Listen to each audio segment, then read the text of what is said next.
Today I want to tell you about something. Perhaps I never touched that point before. But I have not talked about it. That is it. It is about the principle of Brahma.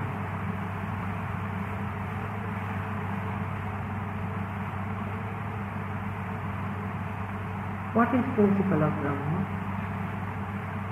How does it exist? How is it born? How does it manifest? And how it is detached and also attached.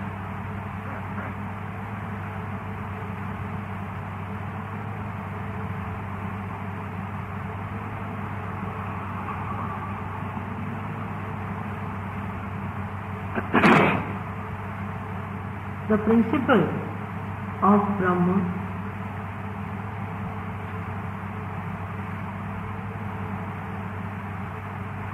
is different from Brahman in this way.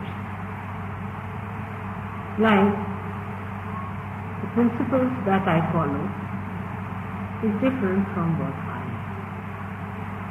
It's a very subtle subject and requires real meditative attention. So all criticism of your mind, please put them off and just put up switches. Have you put up switches on it? Please. And just listen with little subtler attention. Can you come forward? You all can come forward so that those who will be coming later can come later. Come later. I think better thing is to come forward. Mic here. It's better to come forward, yeah.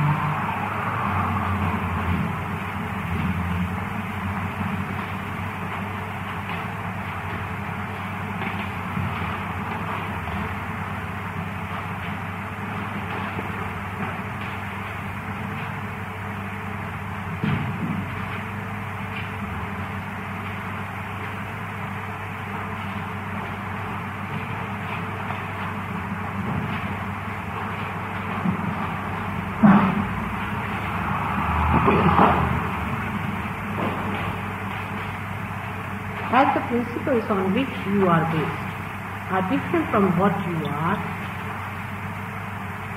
in the same way, the principle of Brahma is different from the Brahma itself, but is the Brahma and contained in the Brahma. But the Brahma itself is sustained by the principle.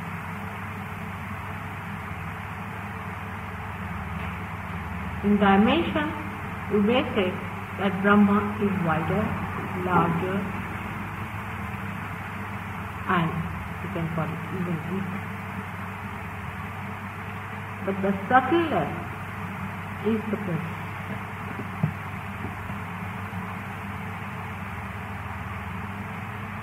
This principle exists in Brahma at the beginning of the universe, of creation. At the very beginning it exists, but as it is an eternal plane of creation, destruction,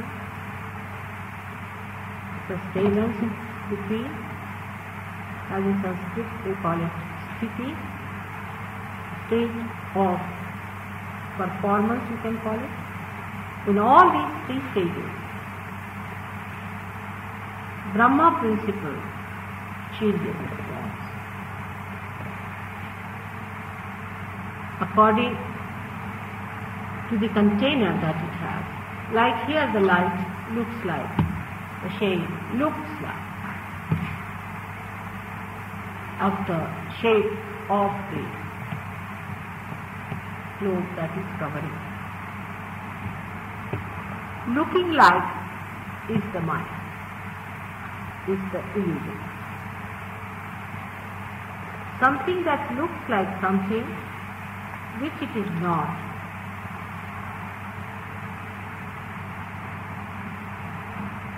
This phenomena is the mind, is the illusion. So the principle acts, pulsates the Brahma, and in the Brahman exists all the power which later on manifests the creation.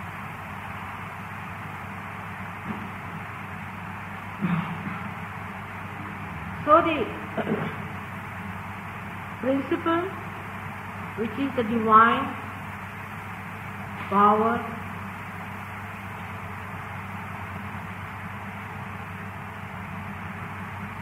the aura of that,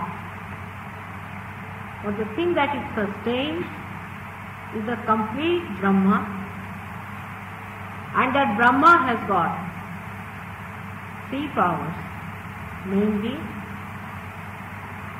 one of existence, second of creation, third of sustenance.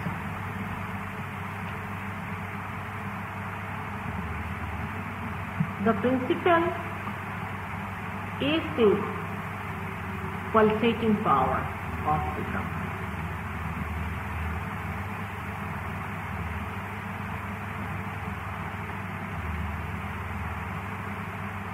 And it is represented as Om. When we say Om, this is used also in the Christian prayer as Amen. It's the same as Om. There's no difference. When we say Om, actually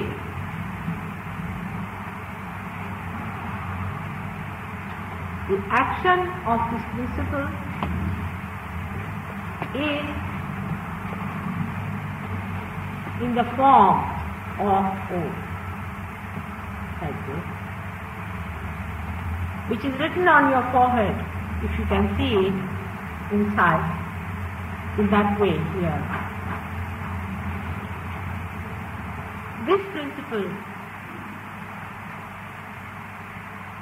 is the, you can say, the fetus.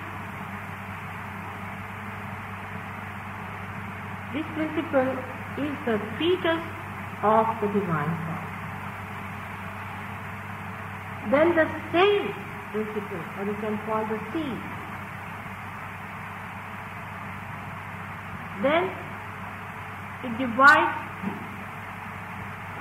into 3 channels and enters into the creative, sustaining and the existing power of the Brahma Tattva and manifests. We haven't got any thing to write, so I could have shown you, but it permeates, just like the rivers flow and permeate in the soil and nourish it. In the same way, this principle of Brahma flows, permeates, pulsates and nourishes the surrounding area of Brahma.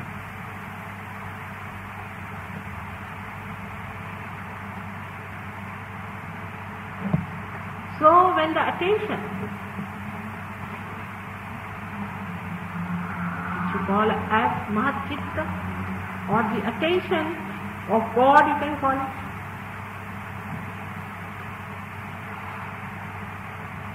is on this principle,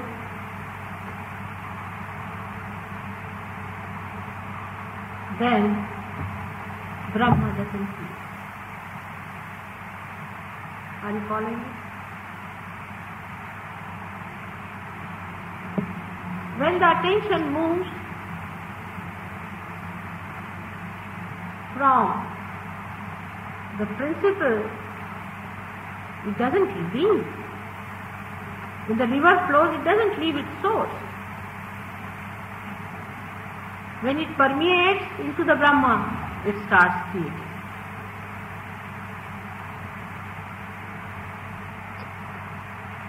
This principle is detached as the light or the electricity inside this glowing heater. But it permeates. It may permeate through it It may permeate into this room, but still, it is detached. I wouldn't say there could be any proper simile for Brahma, because that's an absolute stuff. And an absolute cannot be compared. As they call it atula. It cannot be compared. So now people think that what is God? Question comes here.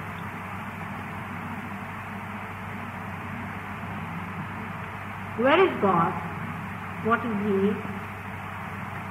What has He got to do with Brahma and the principle that is God?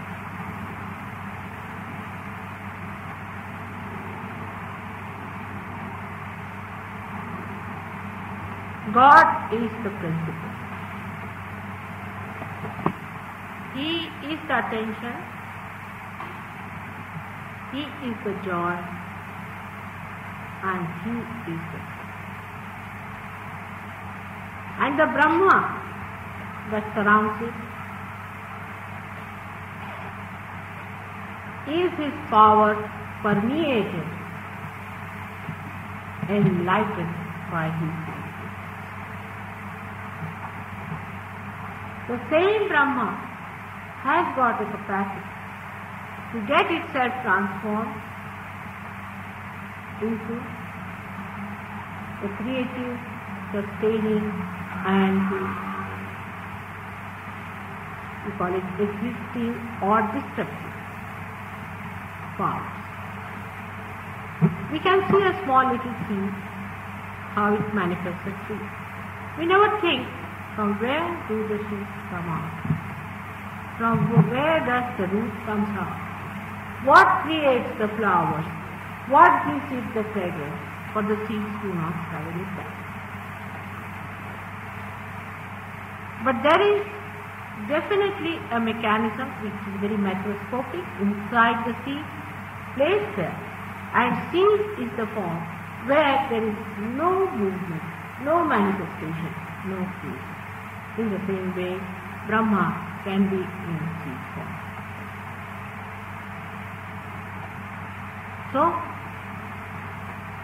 the sustaining power within us, or the creative power within us, or what you call the destructive power, or the left side power, which we call as the astitva, is the existing power.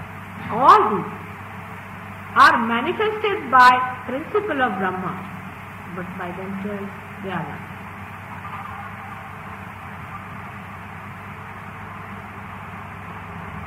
So Sat Chit Ananda, the truth, the joy, and the attention. The nature of Brahma, which is this, is God.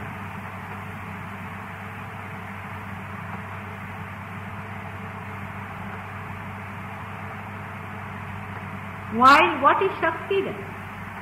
The question comes.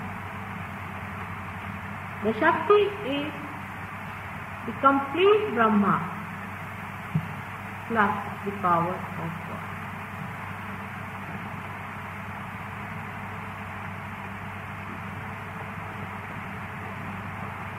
Like the cotyledons in the seed, the primule in the seed, the cotyledons support it.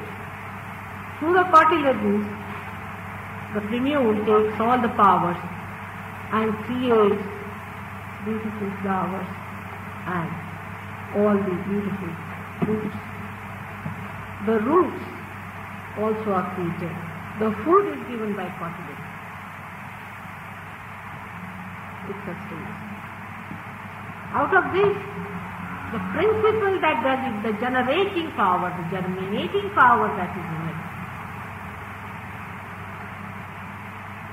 is the power that we call as the Shakti. But in a seed, which is a material thing, it has no awareness to do it. It's a very subtle point try to understand. The seed itself cannot germinate itself. It has certain other power within it which is placed by God, that germinates. It cannot do by itself.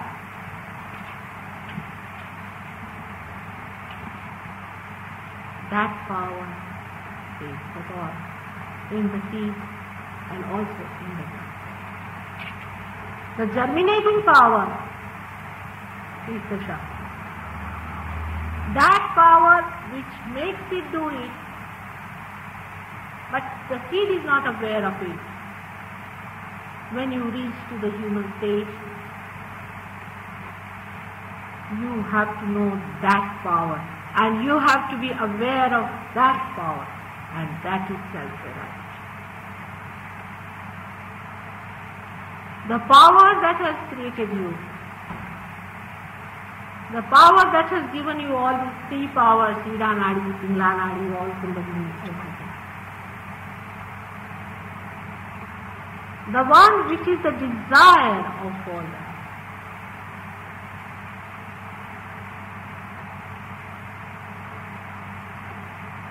We can take a simile just to understand. The owner of the house, I hope it will work out, but sometimes, how human minds are confused. Supposing the owner of the house walks into the house with his money and creates everything that he wants to do about his house.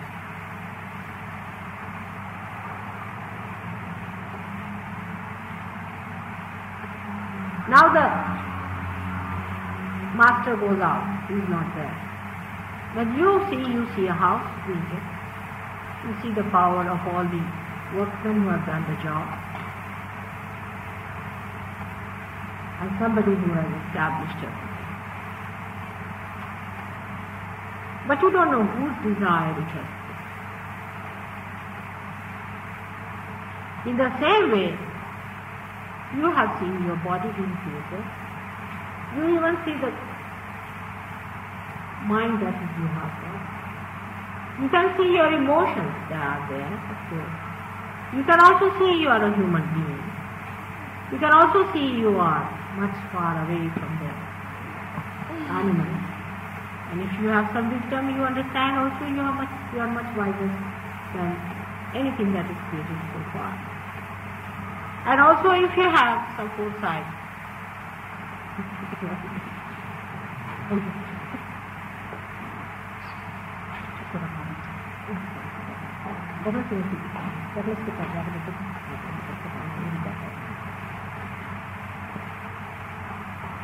but the power of desiring power, or we can say the projecting power, or the one who is the owner of all that, the owning power. I mean, I don't know how you understand a master of the whole thing.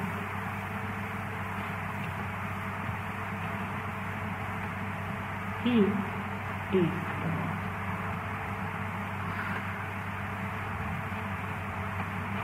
And then his power of desire, Mahakali's power, is his desire, then manifests everything else. His desire to manifest is Mahakali's power that we see here on the left hand side, manifested in the human being as Iranadi. Creates all the rest of the universe and everything later on. But first is only the desire. But the one who desires is in us, he is placed in our heart, away from all this.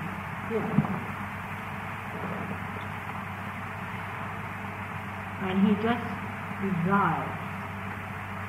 We do not know him, but he knows us. We know one thing, definitely, that he knows us.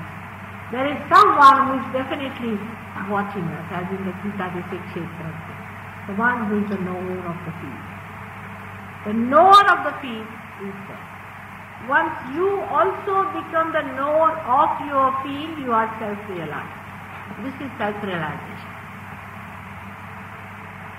When people talk about self-realization cheaply, I'm really shocked. The way people are taking to their hands such a revered subject and just try to mold it for making money. Just think of it. From that level, this level is good too. I mean, this only human beings can do, I can tell you. Nobody can do like this but human beings. Even if they are Rakshasas, they know that this is divine power and you cannot misuse it by any chance.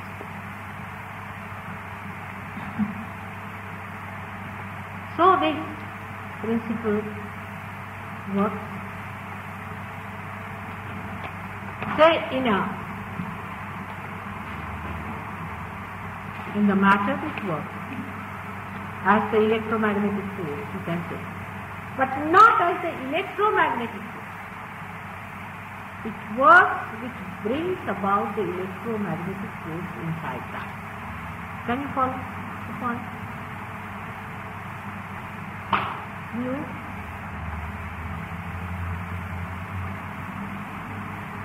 Say here is electricity, but the one who sends the electricity is the person. And he is aware of it. Till you reach the stage of self-realization, you are not aware of it. You cannot control it. You cannot work it out. It works by itself.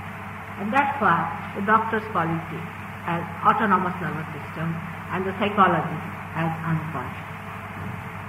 After realization only, the whole thing becomes your own, in the sense you change size. So far you have been looking things from there. Now you sit with me and see the whole thing.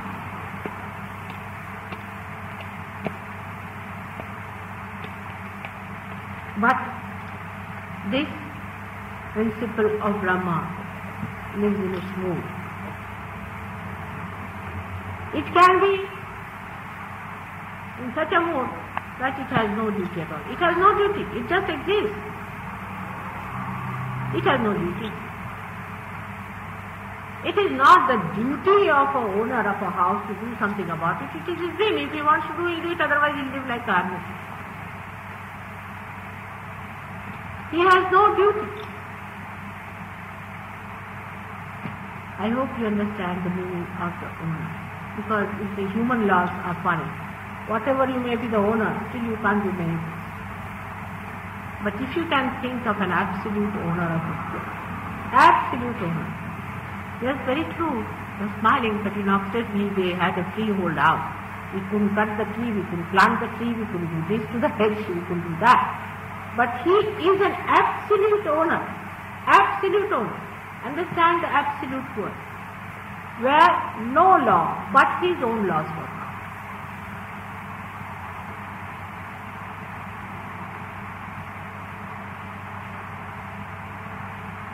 His laws operate. Nobody's law can reach. Then you may say, the question comes in, then how is it, Mother, it is said that we are free? Freedom has been given to us. Only the freedom is so far as to choose it. For your betterment, you are not going to better him. You are not going to better Sahaja Yoga by coming to Sahaja Yoga. You are badly mistaken. No. Sahaja Yoga has no duties. It's a whim. It has no problems. It is standing on its own master. It's not bothered whether you come here or go there. It is nishprayojana. It is without any fault. It is causeless. It's not bothered. So it has to take a form in which it has to bother. Then it creates, like a master of a house, Need not bother about anything. He is the master. Who is going to criticize him? Who is going to argue with him? Who is going to challenge him? Who is going to put a court against him? He is the master of everything. Absolute master. God means He is not only almighty, but He is the master of all that He has created. He is the master. If He wants, He will do it, otherwise He will not do it. It is His will that He is done.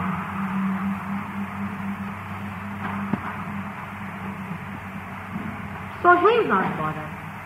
But then He takes the form sometimes of a person who wants to do something. He wants to bother, just as a whim. He bothers himself and he starts doing. And he creates. And he creates this universe. And he creates you. He creates because he wants to see it with many eyes what he has done. So he creates his own children, grows them up, gives them eyes so that they can enjoy what he has. He gives them their power. This essence of Brahma is the Gang Tattva, as in the Sanskrit is called as the Gang Tattva. From here, we have to understand that is the first principle, and that is the principle of innocence. That is the principle of holiness. That is the principle of chastity. That is the principle by which we preserve ourselves, by which we respect ourselves. That principle has been incarnated on this earth, as I have told you. He is created as Ganesha, but he is incarnated as Jesus. He is a Brahma. He is detached, and that's why he could be resurrected. No other incarnation could be resurrected. He was not born. It was a conception, desire. And that's why he was resurrected. You all perhaps do not know. Now what is difficult for God? I mean, for an Indian it is very easy to understand that Ganesha was created by Parvati. Yes, she created. We can never doubt it because he is God after all. He is an absolute personality. He can do whatever he likes.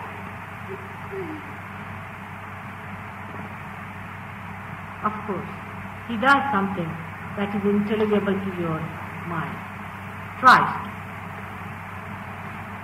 But if he has done something which is not intelligible to you, should not be discarded as something mythological or something out of the blue, not to be believed, because if you say that, then aren't you the most absolute people to judge?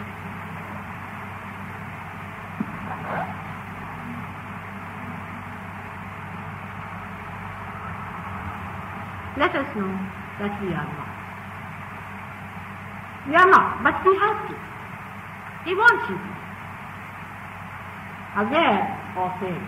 And in this creation, when he creates himself into a one primordial being. He becomes, he assumes that position of being the one primordial being. And then he selects his cells, which have to play an important role, which have to be awakened. Now the brain cells are the ones which are aware. Have you ever thought that how these brain cells know? How come everything? This little boy asked me this question because he is very much there. But very few people ask this question. How there is gravity? Why this becomes red? Why that becomes green? How it has happened? Who has done it? We take things for granted. everything for granted. That's the only trouble with human. Taking everything for granted. If we do not take for granted everything, and just in all humility say that, oh Lord, we know very little about you, we would like to know. He takes you up and makes you sit in His brain, so that you become aware of the powers of His brain, of His heart. From where He loves, where He is the ocean of compassion, you become a drop in that ocean. And you also, with your waves, you jump up and down and enjoy that compassion of it. Just a drop you are, but you are the ocean. This is what explains what Kabira says. You see, these great people have described it, but it becomes absolutely ambiguous for you. So human rationality cannot explain all these things. So your rationality has to improve onto vibratory awareness. You have to go up to that level, minimum of minimum, to understand God. You cannot understand His existence. So don't come out here with ideas that you are going to give something to God. No. You have to take it. You cannot see anything. But in your humility, you express yourself. You like? The master laughs when a little child brings some flowers to him. When a little baby brings, say, flowers for the mother laughs. Not like, but in fact there's a word kautukam. I don't know, there's no word in English for that, I'm sorry. Kautukam is the happiness, the joy that one feels when he sees his child come out. When the person sees the child returning the love, in its small way. After all, children are, what are they going to do? Like this one, you see, one day he brought 2 tea for me. He says, grandmother, you can buy a sari with it. Yes, you better keep it. He found somewhere. He said, I haven't earned it, but I've got for you. So you can keep it and buy it. Then the feelings that come into mind, they are the kautukam. The feeling that comes within at that time in a mother's heart is the kautukam. The sweetness of it, the beauty of that, you cannot understand by your dry rationality, which can make you parched completely. It has no feelings, it has no sensitivity, nothing. Oh God, this ego, I tell you, this so-called ego has really parched human beings completely. All the beautiful things that have been flowing there, all the sensitivities, and horrible books and horrible things that people have taught you have really finished all that beautiful that was there. Such beautiful flowers were created with such beautiful fragrance to be emitted, have been parched completely, I feel, by this foolish ego of human beings, which is so limited. It was given to you just to understand the truth. But you have covered yourself completely with that mask. And it's such a difficult thing, I find. Such a difficult.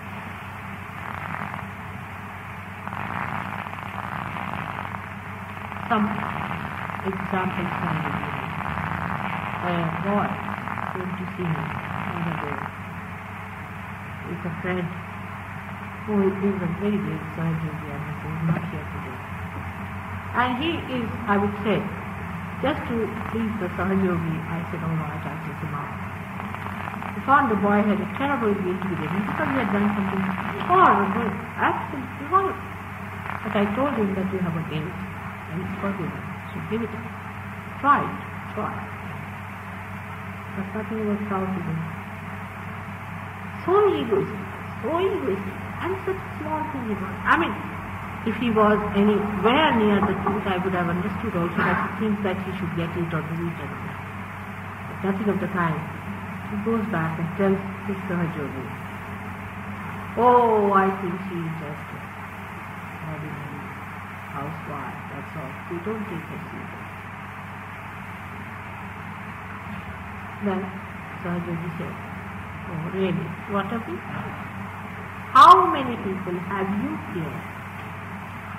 I have seen people suffering from cancer in cured. I have seen with my own eyes Kundalini rising. I have seen people getting realization. There are so many I have seen with my own eyes. I have to disbelieve all that and believe you.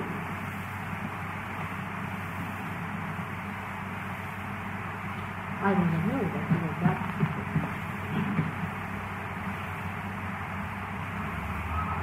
This is his answer. But as I told you, that you can take a position when you are bothered, and when I take a position like that I am bothered about it, then I think that really you are still very, very ignorant. But at least see, at least ask for it,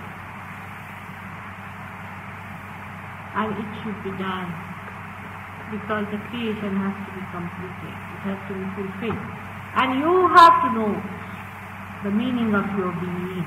You have to know why God has created you and what are you. That is the mind. People waste their time. There's no time to be wasted anymore, I can say. In the West, such a wastage of time, I find. Same in the East. They are doing what you have done before, like they are trying to build bridges, and they are trying to do now underground trains. And those who have done it are now committing suicide. Between these two ends, where do I stand sometimes? I start looking at my face. What should I do with these extremes that are there? So please also put your Mr. Ego outside people's shoes, so it will work. If it does not work out, that's not my concern. Not is my problem. It is your problem that it has not worked out.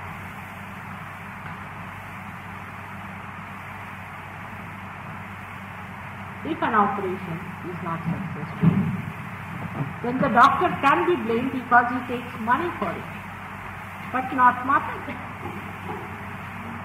Not because I don't take money, but I am not bothered about it. I am only bothered that you should get your realization.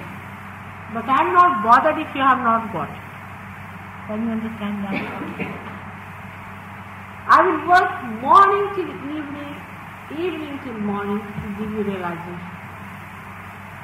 But if you don't want it, I am not bothered. Neither if it does not work out, I am not. It is a simple thing.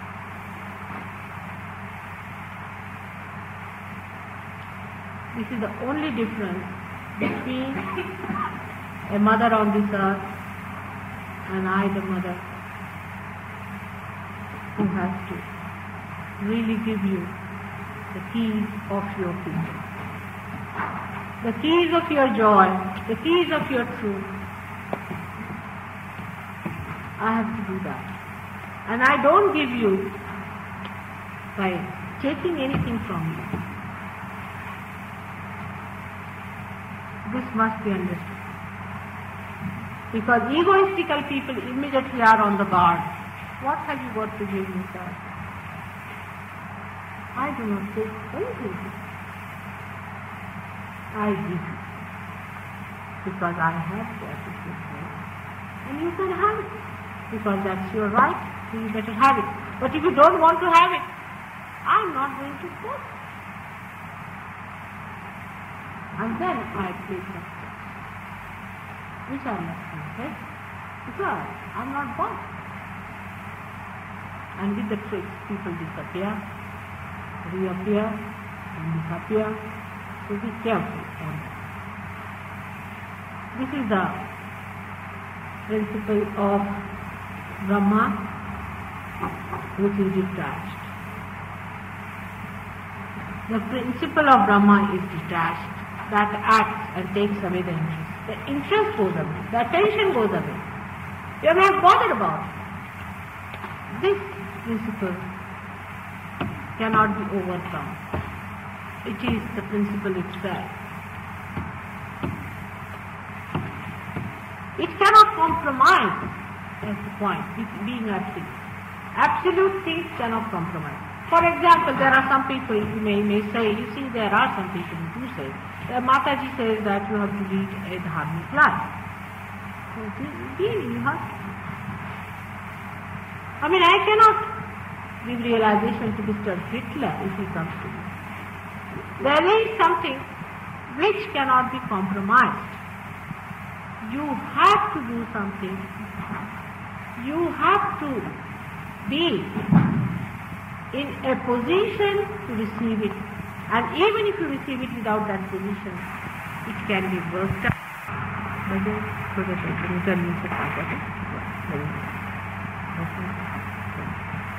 It is also not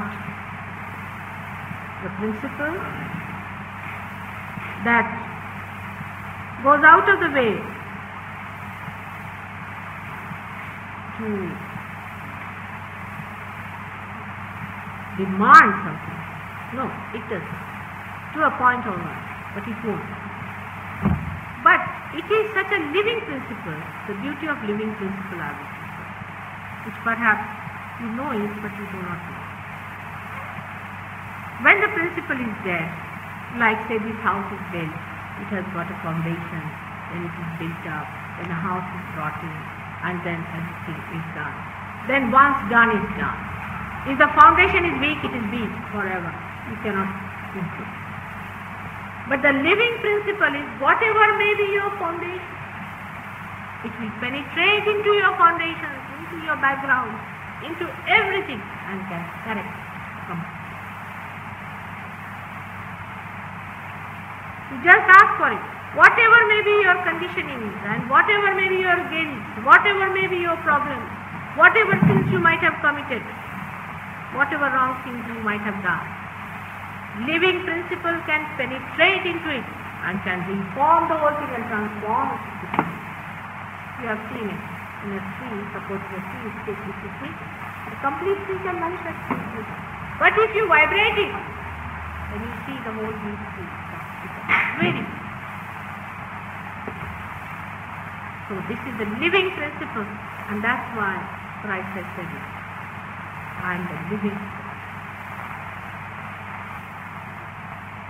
This is the difference between the living principle which enlivens or awakens every part of your deadened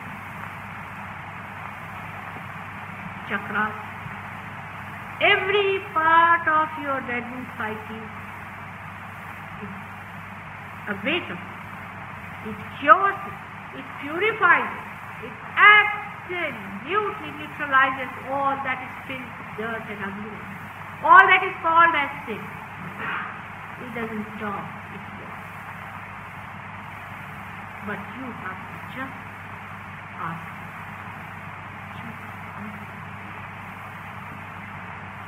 That's the beauty of the living principle. That's why when people get cured with Raja Yoga, don't be surprised. It's just a byproduct. It's nothing important.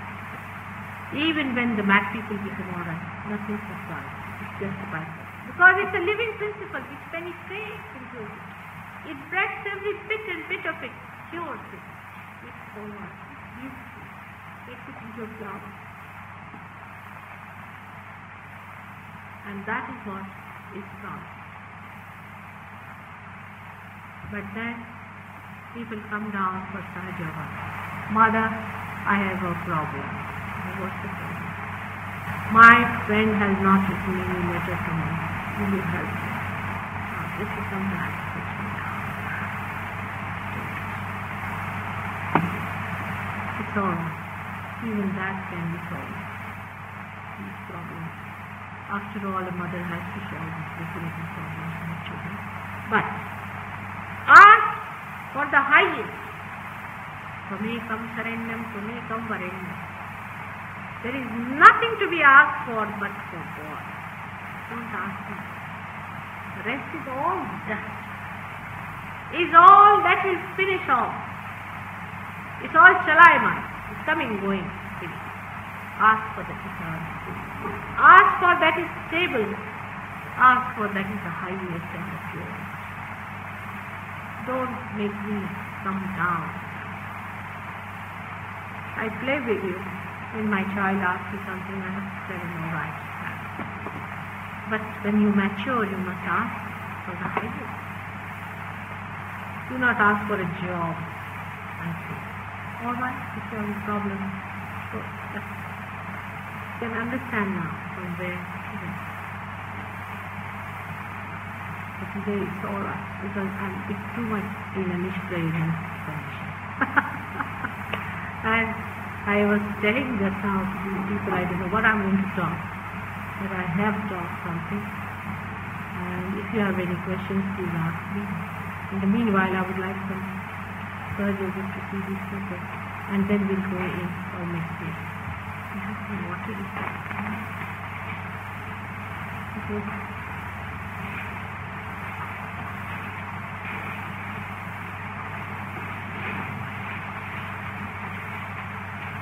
Can you see these people now? We're just going to see one or two patients that are there. बेटे तुम लोग के हाथ में ठंडा तारा कुछ ऐसा रखो ऐसे. All of you should take this hand like this. कैसा है? How is he? Better? Oh.